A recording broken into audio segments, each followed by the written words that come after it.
Amin'ny kavalinan-drany indray tompoko lasy tompoko vavy no intsidiana ny tokantranonao amin'izao alahady alina izao amin'ny alalan'ny fahandarana mahery.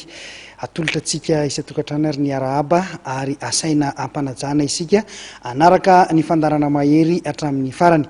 Taranja baolina lavalava no tsika manokatra ny fotoana amin'ny ity hariva ity izay taranja baolina lavalava ity no nanako ako tamin'izao faran'ny herinandro zao satria nitanterahana androany teny amin'ny Kianjamaki ny lalao famaranana efatra lehibe tao anatin'izay fiadina ny tompon-daka ny ligina Analamanga ho an'ny taona 2024 izay ibahana tanteraka ao anatin'izay ny fandarantsika amin'ity hariva ity.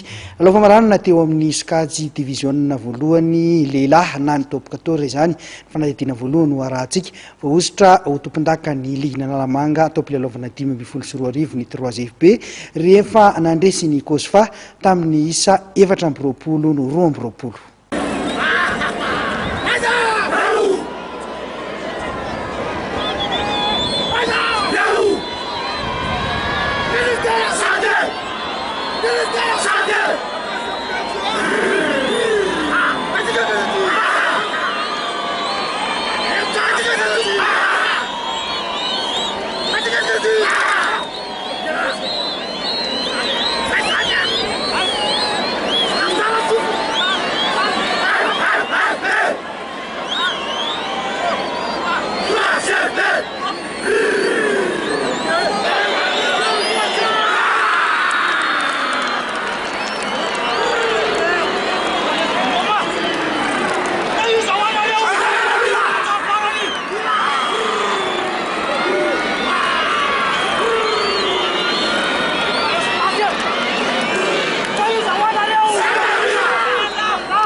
Tsara fanindrona ny mpilalao-an'ny ministeran'ny fahasalamana ka nampalemin'ny miaramila izay tsy nahafahan'izy ireo nitifitra hatramin'ny farany.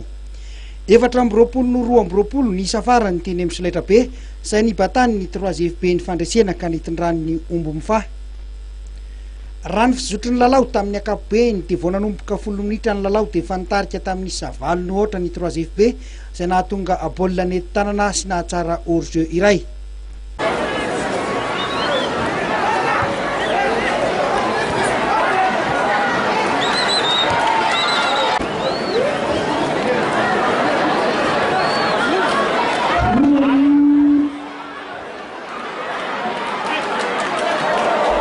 Nomboka teo dia tafiditra tanteraka tao anaty lalao ny Kosfa ka nahatsara hors-jeu iray sy dropsa iray ihany koa.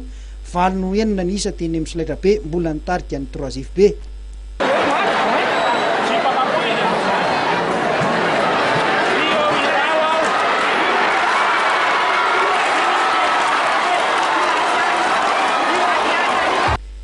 Teo amin'ny minitra faharoa amby 20 dia nanindry mafy ny Kosfa ka nahatonga baolina nentim-tanana izay voatsara ka 13-9 ny isa teny amin'ny tableau nitarika teto ny miaramila.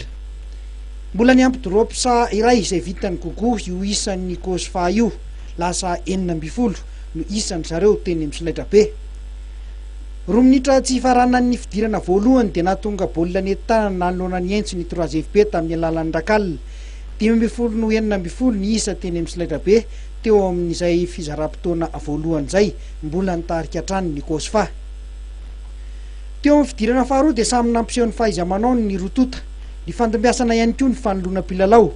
Tsy nisy intsony ny baolina maty nentim-tanana fa tamin'ny alalan'ny fitsarana hors-jeu sy dropsa sisa no tokon'ny rotota. Ny fandombiasana arak'izany ny nitarika ny isa teny amin'ny Solaitra be. Gogosy Rahery ho an'ny Kosfa no mpamomby baolina isa 3. Ray José kosa no mpitsara baolina ikozana ho an'ny 3FB tamin'ity lalao famaranana ity. Mendrika ny lalao nasehon'ny rotota nandritra ity famaranana ity.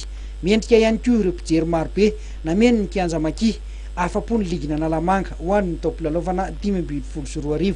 Any amin'ny fiadina ny tompon-daka Madagasikara any amin'ny topo 8 indray izany mihaona ny rotota.